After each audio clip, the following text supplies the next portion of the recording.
Hello, my name is Ian Kwiatek. Thanks for joining me today. This video will dissect the cinematographic similarities and differences of Wes Anderson's Moonrise Kingdom and Stanley Kubrick's The Shining. On the surface, these films may appear in stark contrast. Moonrise Kingdom, a summer love story set on the island of New Penzance, New England. The Shining, a winter horror story set deep in the Rocky Mountains of Colorado. However, after comparing the following scenes, you will see that there are striking similarities between the two films from a cinematographic perspective. Before we begin reviewing two selected scenes, I would like to set the stage using an excerpt from an interview conducted in 1996 between PBS and Steve Jobs for a documentary series titled Triumph of the Nerds.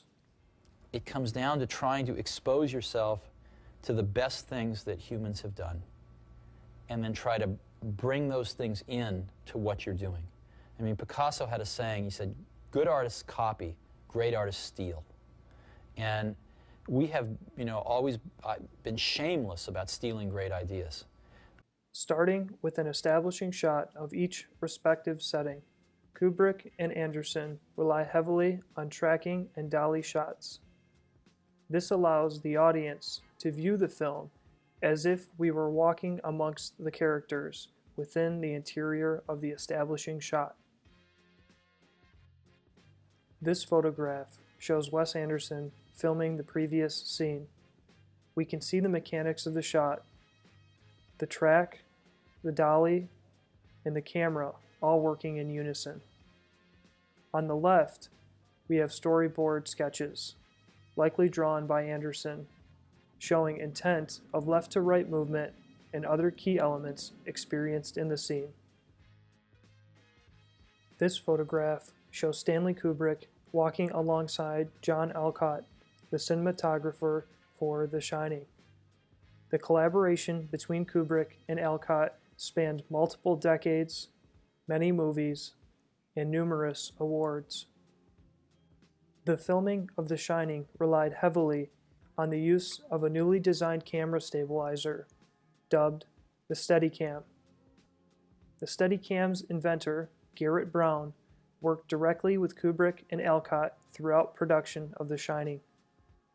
Unfortunately, early Steadicams were heavy and required a harness or ideally a wheeled dolly, in this case a wheelchair. Garrett Brown details the creation of this Frankenstein device in an article from the August 1980 issue of American Cinematographer magazine.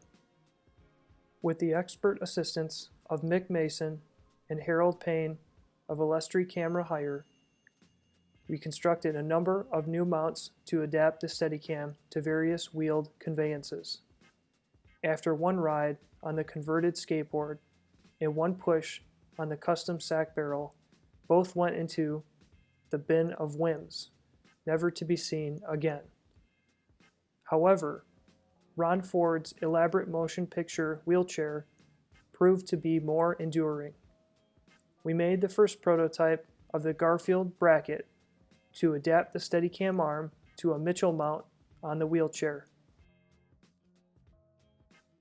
The cinematography in both films share a strong preference for realism in an attempt to make the audience feel as if there was no camera at all.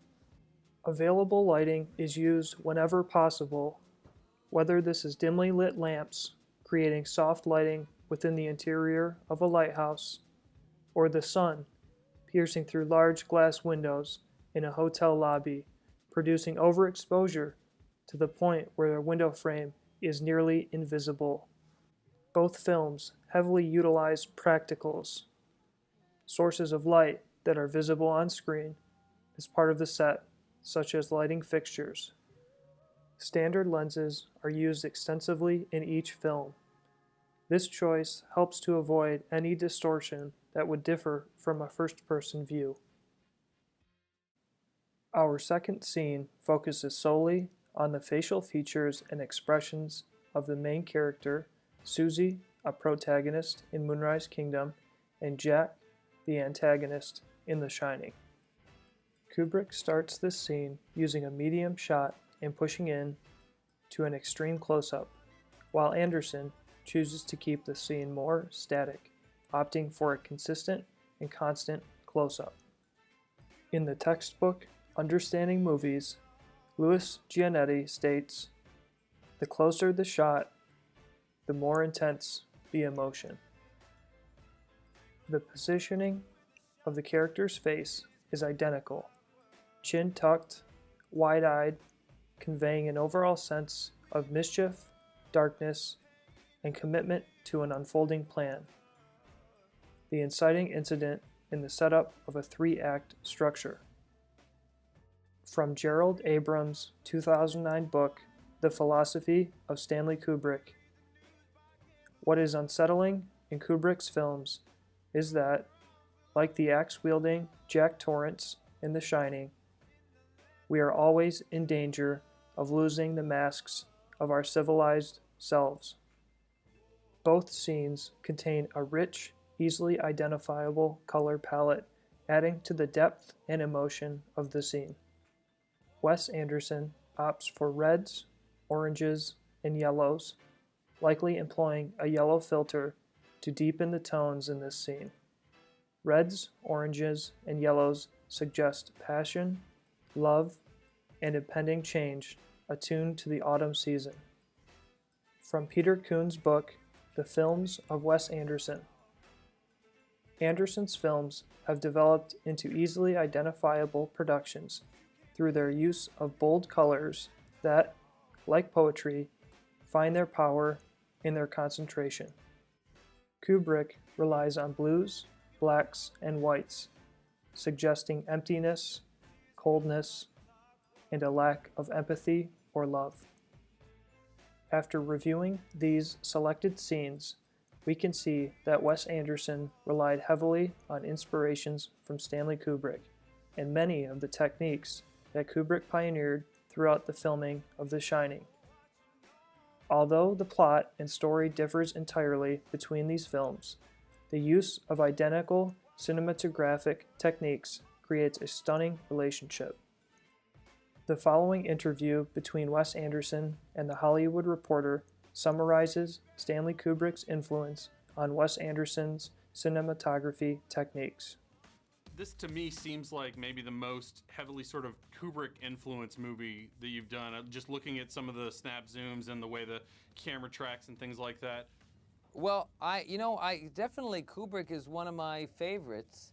I don't usually look, usually by the time I'm making a movie, I don't really know where I'm stealing everything from. And someone says to me, I can see the thing you do here, and I'm like, oh yeah, that is where I stole that. I usually, by the time it's a movie, I think this is my thing, and I forget where I took it all. But I think I'm always pretty influenced by Kubrick, Kubrick and Polanski and John Huston and Martin Scorsese. They're guys whose way with the camera has always, or Orson Welles. These are guys who I've always felt like I'm taking something from them. Gotcha.